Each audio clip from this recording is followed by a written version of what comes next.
Explain to our viewers last to first and what has made you gravitate towards logistics and supply chain given your background in athletics. Yeah, I kind of grew up in the final mile industry. I tell people I was born into the last mile. My parents started we called them courier businesses back in the mid 80s. And so my early memories are growing up, being in the office on Saturday mornings, watching my dad and mom, make deliveries, riding the back and forth Ranger pickup truck, making drop-offs at Christmas time. So those are my roots. I obviously went away to school and came back home to the business post Hurricane Katrina, and the company was flatlining at the time. And so my parents asked me to kind of come in and see if I can help grow the company back. And we were able to do that with a number of very talented people, and grew the company over the next 12 years. We kind of 6x the growth. And then ultimately we exited to a large regional player based in Austin, Texas called Drop Off Inc.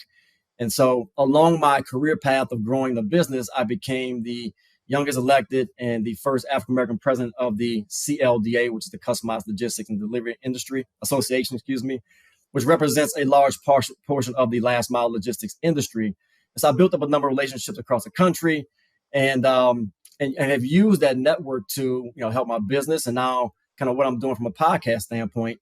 About a year ago, almost to the day, December 3rd, we launched our very first episode on Last to First, which the podcast is named Last to First because it's dual meaning. One, we're talking about last mile to first mile, obviously from what we do from a service standpoint. But also when you look at the last mile industry from an overall supply chain standpoint, I'm of the opinion that it is truly becoming the first and most critical leg of a shipper's supply chain solution when they think about it, because of what's happened with the Amazon effect. Retailers have to now move freight closer to these top metropolitan markets.